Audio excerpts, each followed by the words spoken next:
Sam Morsey's goal the difference for Ipswich Town at MK Dons this afternoon, Stu. Back-to-back wins for the first time since October. This is a thing called momentum, Stu. We know Ipswich need it and they've started to build it. It's quite good to watch. Yeah, let's not get too carried away. 2 wins in a row against teams that are down towards the bottom end of the table, both in the relegation zone, but it's a start towards some momentum. An important win today. You mentioned the first back-to-back league wins since late October. It's their first win on the road since November 19th when they won at Exeter, so that feels like a little while ago. 1-0, could and should have been more, but the clean sheet's an important one today, and an important step forwards for Ipswich Town. The first thing with momentum is get the car moving, and then it's easier to roll from there. That's where I'm going with it.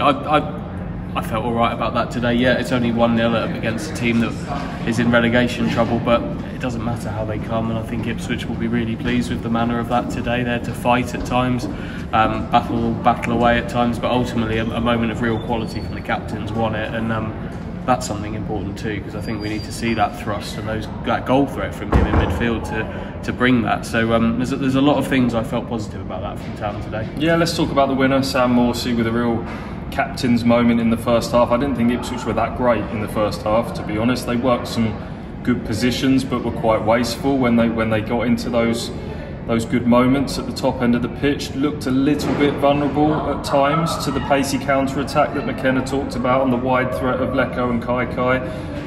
One ridiculous moment in the 10th minute where it was 5 shots in the space of about 10 seconds. Lecco has somehow not scored from about 2 yards out, and Wolfenden blocks on the line, so Ipswich lived very dangerously there.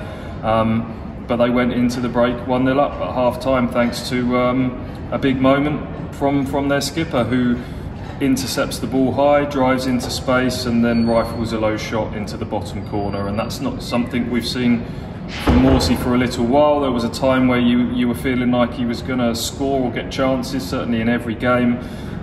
Yes, he's played a slightly different role at times this season, but that was nice to see that Sam Morsey attacking drive of old with that goal today. Yeah, definitely. Yeah. We know he can do it. We know he likes to do it. We just need to want to see that more often. I think Ipswich had some real joy with drive through the middle of the pitch at times. They won some dangerous free kicks in the first half. Connor Chaplin won a couple in there. Bit of drive through that middle of the pitch I really liked from Town. More of that, please. Yeah, second half much better from Ipswich. I thought they upped their intensity, their tempo, their control of the game. Really should have put this one to bed sooner. Nathan Broadhead's skewed a rebound shot wide, which he really should have done better with soon after the restart. Plenty of other good chances in that second half. You just wondered whether that could come back to haunt them. We've talked a lot about not killing games off and getting the killer second goals when on top in these sort of games, but I never really felt like that was going to slip, to be honest. There wasn't too much nerve seeing that one out, was there? No, Christian Walton held a nice Josh McEachran free kick at the end. You do just, I guess it's the ingrained fear of the ball into the box, but actually there was no basis in reality for that fear today.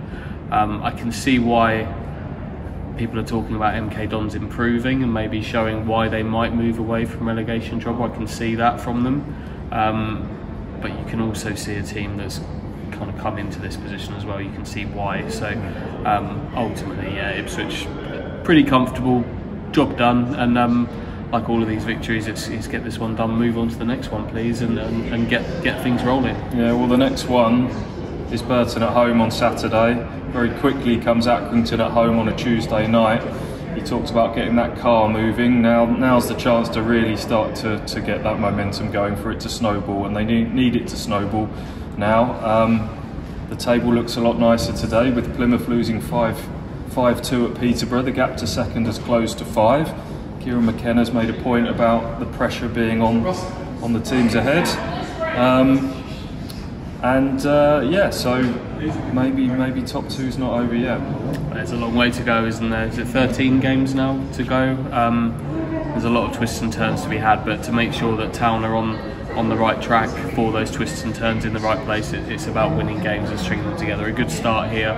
I think you have to be looking at Ipswich getting a run of 4 wins before they go into games at Bolton, at Barnsley, and ultimately at Derby as well. So make hay while the sun is shining on you, Ipswich Town, and they've done that today.